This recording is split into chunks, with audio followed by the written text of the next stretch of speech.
Boas malta, daqui é o Ney, e hoje estamos aqui então para fazer o o guião prático número 6 de ITW. O primeiro exercício é basicamente implementar uma segunda versão da calculadora. Para isso, eu tenho aqui alguns pontos que é para ajudar a perceber melhor o que é preciso fazer. Aqui nos objetivos, esta calculadora tem que ser capaz de efetuar operações encadeadas. O que é que eu quero dizer com isto? Tem que conseguir fazer uma primeira operação, por exemplo, o mais 3 é igual a 4, e depois pegar no respectivo resultado e refazer uma nova operação. Por exemplo, 4 vezes 6, 24. E além disso, a calculadora tem que estar pronta para tratar dos erros numéricos que possam vir a acontecer, por exemplo, divisão por zero, adição de dois símbolos de operações consecutivos, etc. Pronto. Se eu fizer 2 a dividir por zero, dá erro. Pronto. Então, eu aqui também tenho umas variáveis que vão ser essenciais para que nos facilite a vida em termos de implementação. Primeiramente eu vou criar uma variável chamada operação, que vai ser responsável por então guardar a operação que foi selecionada.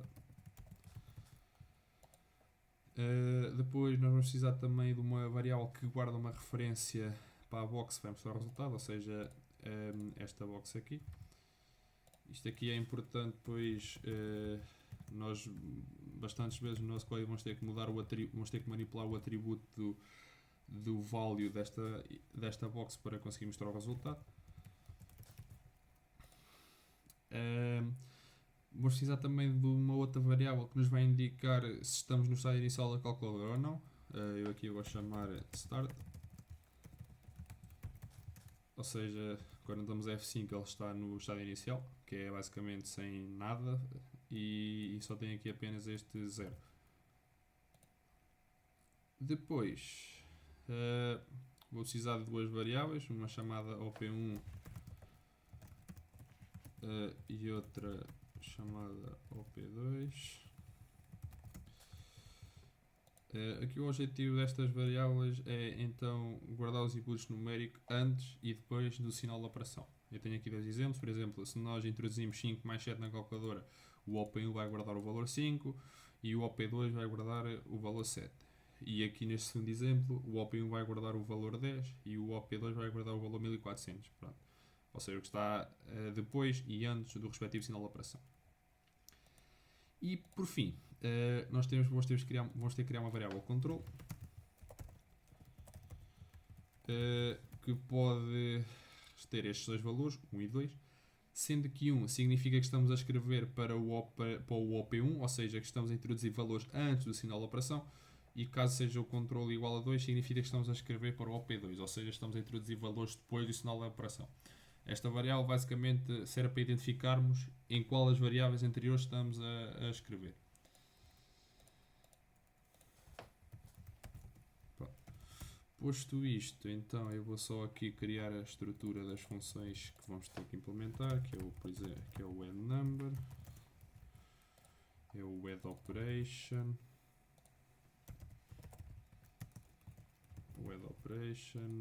é o clearResult,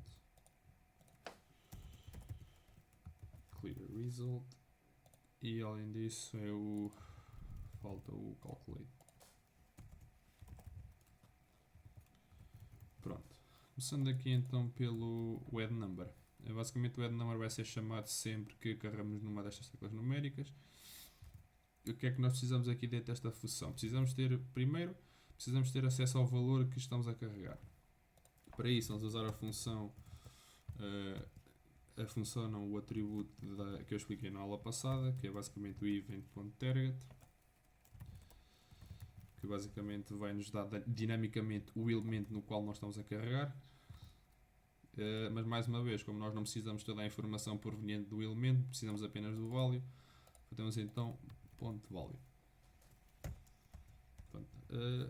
Aqui nós precisamos então de usar a variável control, que é para então conseguimos identificar em qual das variáveis op1 ou op2 estamos a guardar os respectivos valores de input. Pronto. Como eu expliquei anteriormente, se control for igual a 1, queremos guardar os valores de input na variável op1, ou seja, o x. E neste caso se não for 1 é 2, ou seja, entra aqui no else e estamos a guardar nas variáveis op2. Aqui, além disso, falta-nos implementar apenas uma pequena coisa, que é quando nós estamos no estado inicial da calculadora, quando nós introduzimos algum valor, convém que este certo apareça, como viram. Para isso, nós precisamos então de ver se a calculadora está no estado inicial. Ok, então se estiver, nós limpamos a input box que vai mostrar o resultado e mudamos a variável do estado inicial da calculadora de true para false. O último passo que é necessário fazer é dar ao utilizador o feedback do que foi introduzido. Ou seja, precisamos de mudar o atributo, precisamos de mudar o value desta box, que é usando o inner text. Aqui podíamos usar também o inner HTML, mas neste caso não é necessário porque este valor assign não precisa de ser interpretado como HTML, por isso usamos apenas o inner text. Se eu agora der aqui um F5 deste lado, já podemos ver que efetivamente conseguimos adicionar valores na input box e este número está a ser guardado dentro da variável op1. Pronto. Aqui o add operation é muito semelhante ao add number, só que aqui é relativo a estas 4 teclas em que basicamente vamos guardar na variável operação efetivamente qual é que foi a operação matemática que carregamos. Para isso, mais uma vez, precisamos de usar este pequeno argumento aqui para ir buscar o objeto e mais concretamente o valor desse elemento. Aqui a introdução de uma operação é apenas válida quando ainda não tivemos introduzido nenhuma operação, ou seja, é só valores numéricos. Como é que nós fazemos isso programaticamente? Temos que dizer ok, que a operação ainda não está definida e que além disso, para ser verdade que nós permitimos que adicionemos uma das operações, tem que estar alguma coisa que tem que estar escrita na variável op1, que programaticamente esse comportamento é replicado através deste pedaço de código. Pronto. Recapitulando, ou seja, se a operação não estiver definida e caso já haja algum valor numérico dentro da box e dentro desta variável, podemos então proceder à adição de um símbolo da operação matemática. Para isso, precisamos guardar que a operação é o valor que nós carregamos, da input box, e precisamos de atualizar a nossa box para mostrar o sinal que foi submetido. E neste caso aqui nós agora então mudamos o controle de 1 para 2 porque a partir do momento em que nós adicionamos o sinal de operação já estamos a trabalhar com o op2, ou seja, já estamos a trabalhar com valores numéricos depois do sinal, ou seja, todos os inputs feitos a partir deste momento vão ser redirecionados para a variável op2.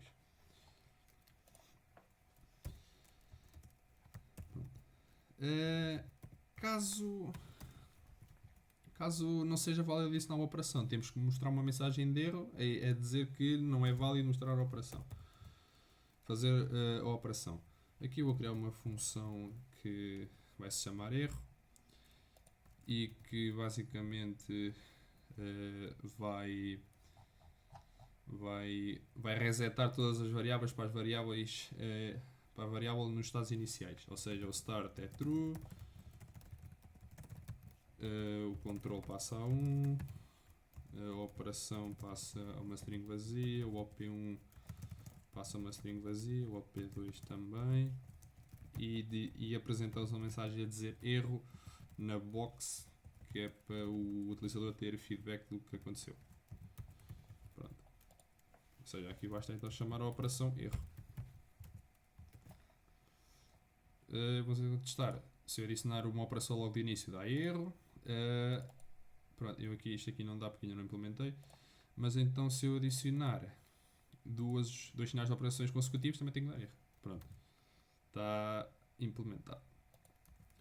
Agora vamos aqui implementar o killer result, que é basicamente chamado quando carrego neste botão vermelho, que é para limpar o input box. Aqui mais uma vez precisamos de restaurar o estado das variáveis para o estado inicial, ou seja, para estes estados definidos aqui. E além disso temos que mudar o input box para apresentar o 0, que é o que é apresentado no estado inicial da calculadora. Só agora nós fazemos aqui uma conta. Se devemos conseguir limpar, conseguimos sim senhor, e continuar a apresentar os erros como esperado. Aqui no igual ainda não está implementado. Pronto. Ok. Por fim, basta-nos apenas implementar esta função calculate, que vai ser chamada quando se carrega no igual e vai ser responsável por fazer as respectivas contas e mostrar o resultado na box. Aqui vou criar uma variável local para indicar se houve efetivamente um erro ou não. Nós no início vamos considerar que não houve. Aqui já vou explicar o que é que estou a fazer. Ok. Ok. Pronto. Isto aqui, ou seja, nós só estamos no estado válido para calcular a respectiva operação caso a variável control esteja no 2, ou seja, existam valores no OP2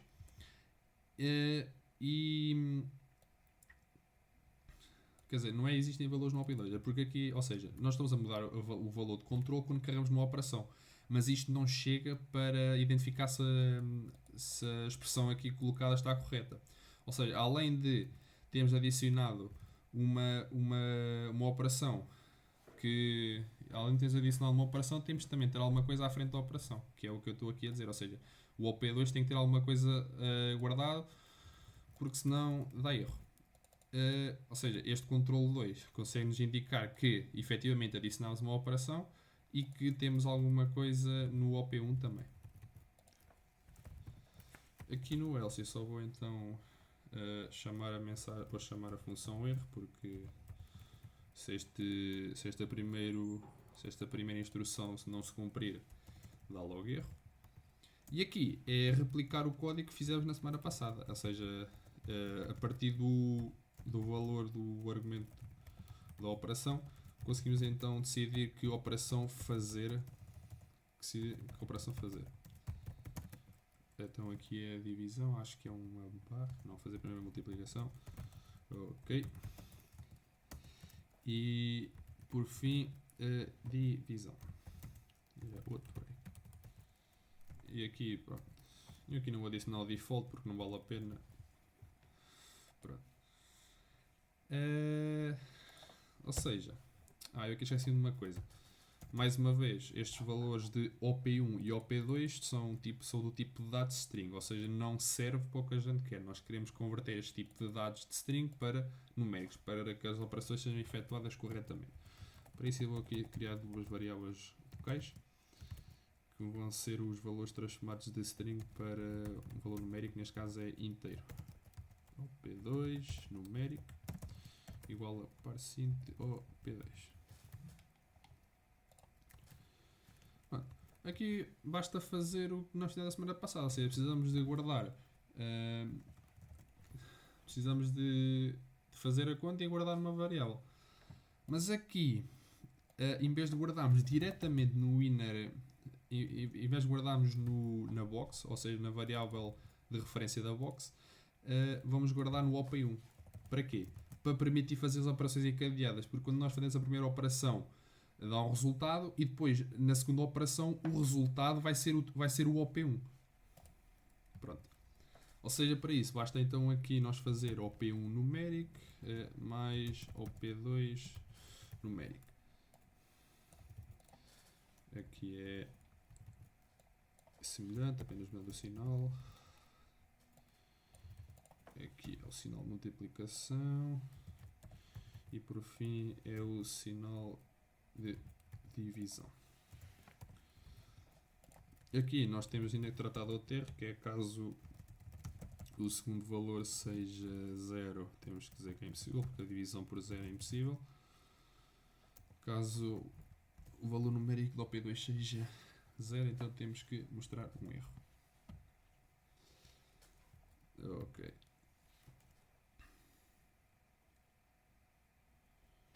Um erro. Em princípio. E além disso, caso isto é erro, para logo a função aqui, a função não switch case e mostra apenas o erro. Ou seja, 1 mais 3 igual a... Alguma coisa está mal. Vamos lá ver. Então.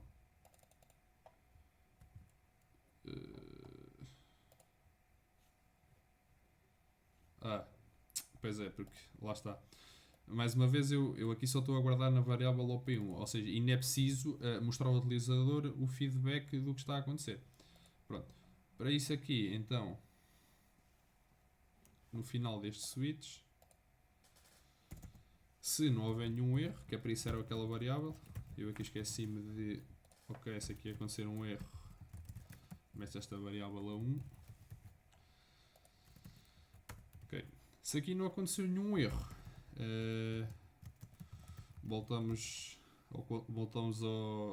metemos o controle 1 a 1, que é para indicar, ok, que agora estamos a trabalhar com os valores antes de uma operação. Aqui a operação é restaurada, a variável de OP2 também é restaurada e por fim basta então mostrar ao utilizador qual é que foi o resultado mudando o atributo inetText da box. Em princípio agora deve estar tudo ok. Ok, 6 dá 7, 7 menos 6 dá 1, 1 mais dá erro. Agora aqui quero adicionar 1 a dividir por 0 também dá erro. 6 vezes 9 dá bem. E pronto, só aqui testar. Ok, deu erro.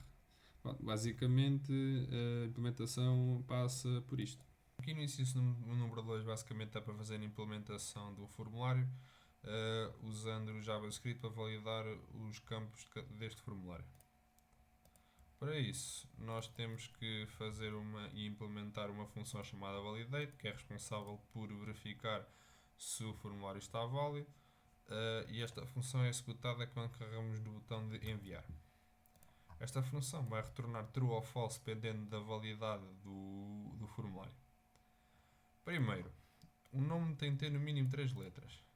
Portanto, nós precisamos de duas referências. Uma referência para a input box do nome e uma referência para o elemento que vai mostrar a mensagem dele relativamente ao nome, que neste caso é este div, que é o que eu tenho aqui.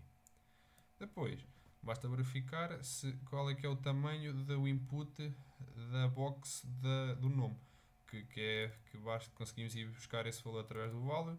Depois com o trim estamos a retirar os espaços no extremo da palavra, ou neste caso do nome, e depois estamos a verificar se o tamanho é pelo menos maior ou igual que 3. Caso não seja, invalida o formulário e mostra o elemento com a mensagem de erro, ou então esconde o elemento com a mensagem de erro. Eu aqui só vou explicar o que é que o class list faz. Imaginemos que temos um div identificado pelo ID div e temos também o atributo classe com bloco 1 e bloco 2. No JavaScript, para ir buscar este ID, este div tinha que ser através do ID, que neste caso é div. E depois conseguimos modificar dinamicamente este atributo classe usando o class list. Caso nós queiramos adicionar uma nova keyword à classe, fazemos add e a palavra que queremos adicionar, e isto vai transformar o elemento div, vai transformar a classe do elemento div para classe bloco 1, bloco 2, bloco 3. Obviamente conseguimos também fazer o inverso, que neste caso é o remove. Imaginemos que é bloco 1, ele vai vai só mostrar o bloco 2.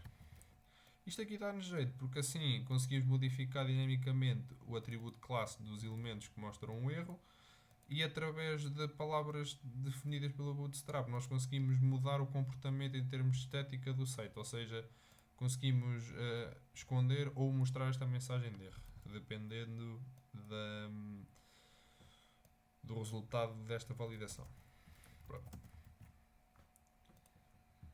A segunda regra é a morada tem de ter no mínimo 3 palavras. Mais uma vez, tenho aqui referências para ambos os elementos, quer para o input box, quer para o elemento que tem a mensagem de erro.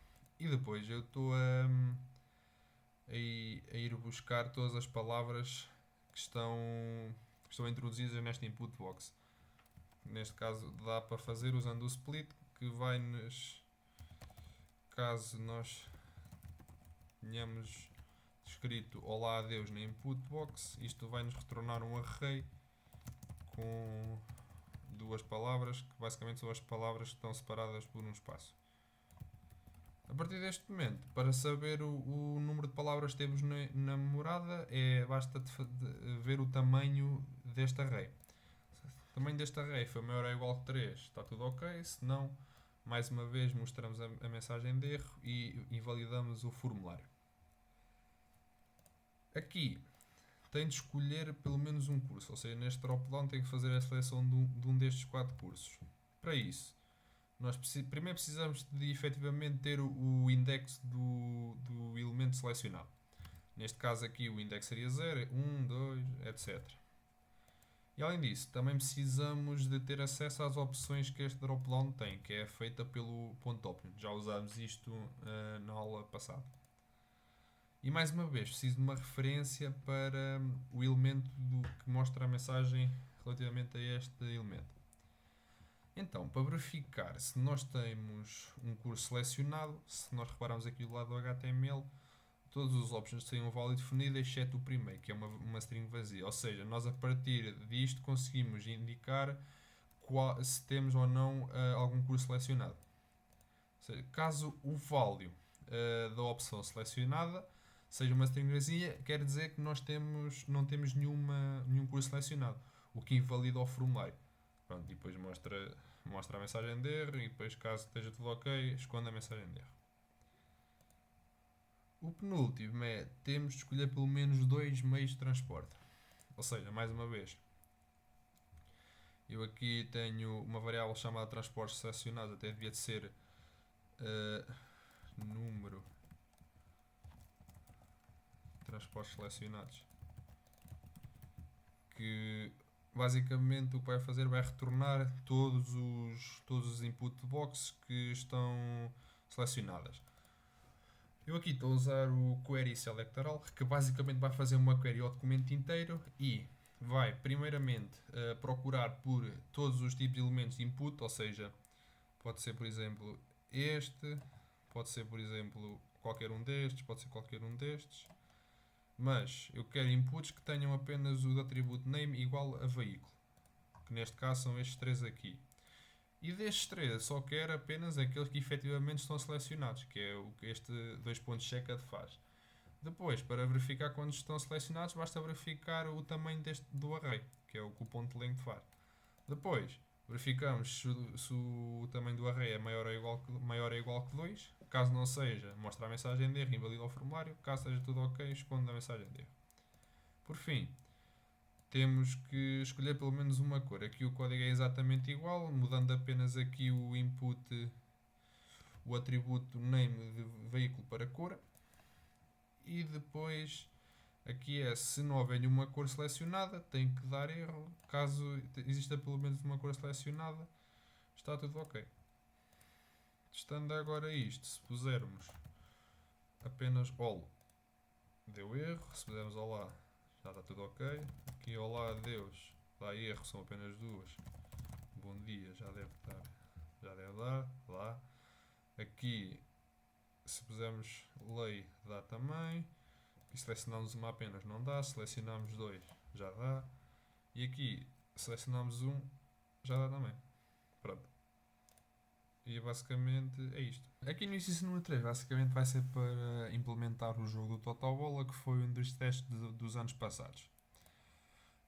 Eu aqui antes de passar à implementação em si vou só falar que variáveis globais nós vamos trabalhar e definir. Nós vamos precisar de uma variável global para esta secção, para esta e também para este botão. Porquê?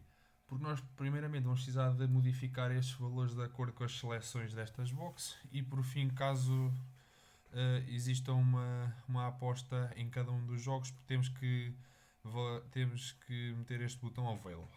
Vamos então passar à definição das variáveis. Vou ter uma referência para o status 1, que aqui é getElementById do status 1, que é status x igual a getElementById status x, depois falta status 2, que é igual a document.getElementById status 2 e por fim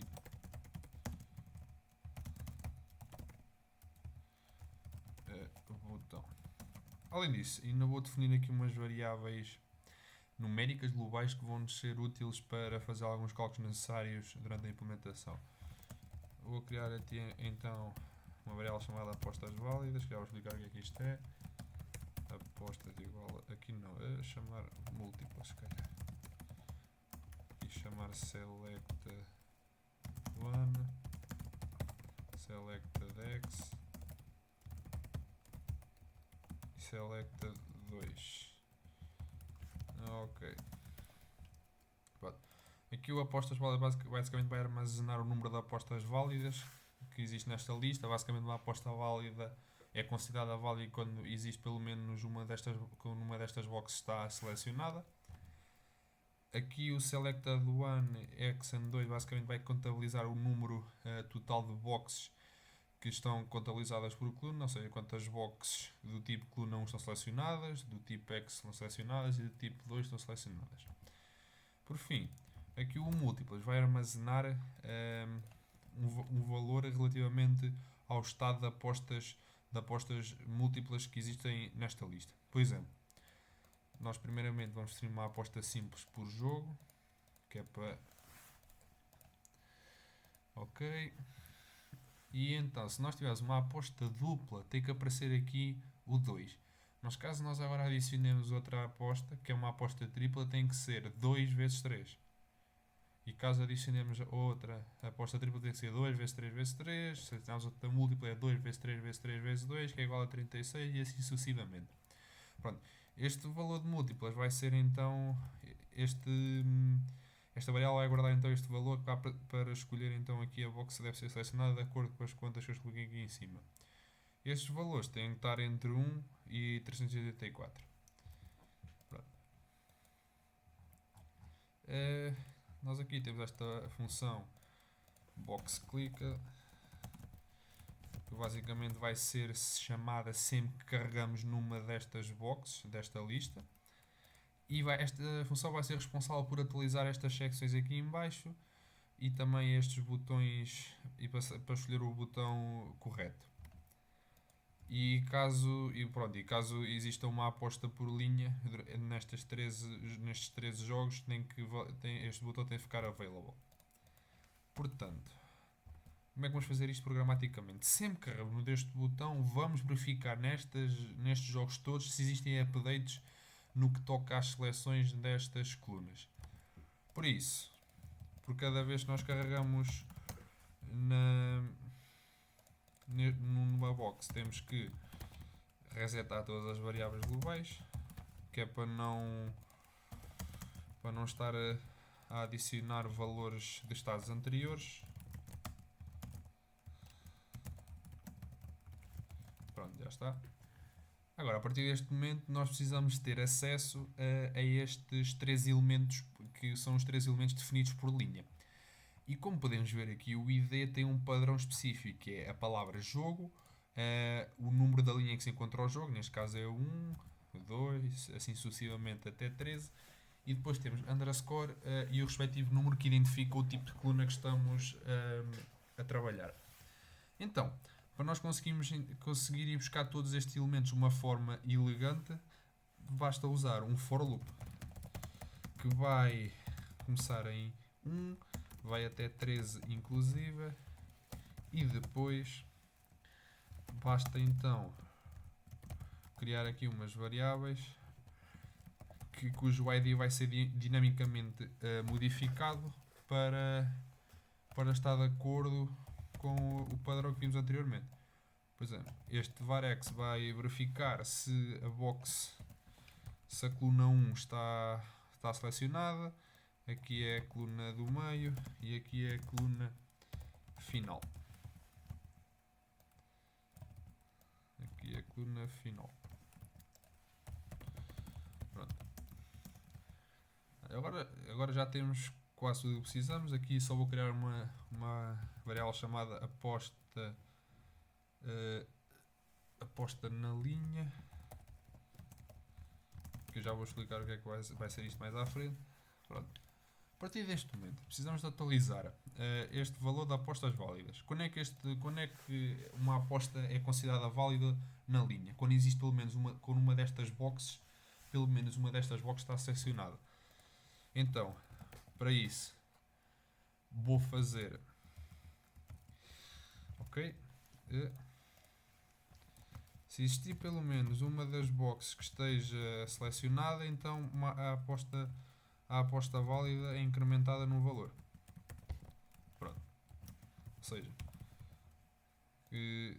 basta apenas uma destas 3 boxes estar selecionada para então uma aposta ser validada. Depois, precisamos de incrementar estas variáveis, que basicamente vai contar o número de colunas selecionadas pelas linhas todas. Ou seja, nós nesta linha precisamos de ver qual das colunas foi selecionada. Então para isso temos que fazer, ok, então foi selecionada a primeira coluna? Se foi, incrementas a variável selected1. Se não foi essa, caso tenha sido essa, é a variável x. Por fim, caso tenha sido a última, incrementas a variável selected2. Pronto. Agora, o que falta fazer é verificar a existência de uma aposta múltipla ou tripla na linha. Como é que nós vamos fazer isto? Para verificar apostas duplas, precisamos de verificar se existe algum par cujo ambos os valores estejam selecionados. Por exemplo, nós temos estas 3 colunas, todos os conjuntos de pares possíveis com estes 3 valores é 1x, 1,2 e x2. Aqui a ordem não interessa, por isso são apenas 3. O que é que isto quer dizer? Existe uma aposta dupla quando existe um par cujo ambos os valores estejam a positivo. Como é que fazemos isto programaticamente? Então, se o x e o y forem verdade em conjunto, ou então se for o y ou o z se forem verdade ambos, ou então que é o x, aqui é x e aqui é que é y e z. Ou seja, nós aqui estamos a tentar contabilizar se existe algum par cujo ambos os valores estejam selecionados. Se tiverem, mudamos esta variável aposta na linha para 2. Basicamente esta variável vai indicar o tipo de aposta que está na linha até ao momento. Começa por simples, caso selecionemos algum, depois caso seja 2, mudamos, caso seja uma aposta dupla, mudamos a aposta da linha para 2 e por tripla para 3. Agora o que nos falta é verificar se a aposta é tripla. A aposta então é tripla se todas as boxes estiverem selecionadas. Ou seja, aposta na linha 3. E portanto, o que nos falta fazer é guardar nesta variável as respectivas contas necessárias para que o feedback aqui em baixo seja apresentado corretamente. Ou seja, tem que fazer múltiplas vezes temos que multiplicar o valor antigo da variável múltiplas pelo aposta na linha. Pronto, isto aqui novamente é igual a múltiplas vezes aposta na linha.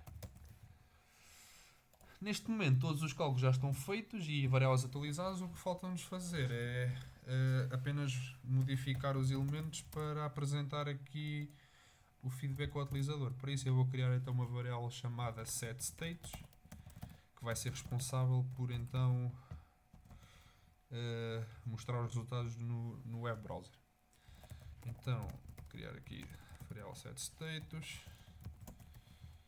e ainda vou criar outra variável que vai dar jeito, que vai ser disable all multiple boxes. Ou seja, é uma função que quando chamada vai desativar todas estas boxes, ou seja, nenhuma delas vai ficar selecionada. Como é que nós vamos fazer isto? Basta então fazer, ok, vou definir aqui um array, vai ser igual a document.getElement by name, elemento não, elementos, by name, múltiplas. Ou seja, isto aqui vai ficar todos os elementos do documento que têm a variável name igual a múltiplas. Que neste caso é este conjunto aqui em baixo, como podem ver. Pronto. Depois, basta percorrer o array com o for loop e em cada iteração vamos desativar a box, que é checker igual a false. Pronto. Aqui no setStates, primeiro o que podemos fazer é atualizar estas secções de acordo com estas variáveis selected 1, x and 2, estas três. Para isso basta então apenas pegar nestas variáveis globais, que são as referências para as secções, ou seja, status1 igual, ponto, inner text, para mudar o texto que aparece, vai ser igual então ao meu valor de selected1. A mesma coisa para as restantes secções. Inner text, selected x e depois status de 2, ponto, inner text vai ser igual a selected de 2. Pronto. Só verificar se está a dar. Ok, como podem ver já está aqui a atualizar os valores corretamente. 1x, 2, ok. Pronto. Depois, a última coisa que falta-nos fazer é atualizar esta gama de valores aqui e depois meter available este botão quando existem 3 apostas válidas. Portanto, vou começar por fazer então, se existirem 13 apostas válidas, ou seja, porque são 13 jogos, e este valor de múltiplas estiver entre 1 e 384, porque é obrigatório, ou seja, se este múltiplas tem que ser maior ou igual que 1 e além disso não pode exceder o valor 384. Pronto. A partir deste momento nós sabemos que podemos atualizar este valor e este botão pode ficar available. Se isto não se cumprir, simplesmente vai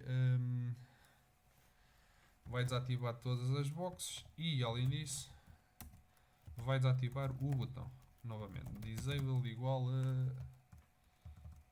igual a true. Aqui, como vocês podem ver, caso nós escolhemos apenas apostas simples, não existe aqui nenhum valor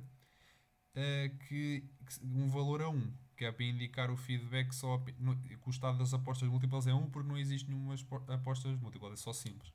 Então, para isso, caso o valor de múltiplas seja igual a 1, todas as boxes vão ser desativadas porque não existe nenhum círculo que tenha o valor de 1. Caso seja maior, ou seja, que esteja entre 1 e 384, ok, sabemos que temos lá os valores todos que precisamos e é só escolher então a box que queremos ativar. Como é que vamos fazer isto? É só como vocês podem ver aqui nas boxes, todas as boxes têm um ID que é a palavra múltiplas e o valor que representam, 2, 3, 4, etc. Ou seja, aqui vai ser múltiplas.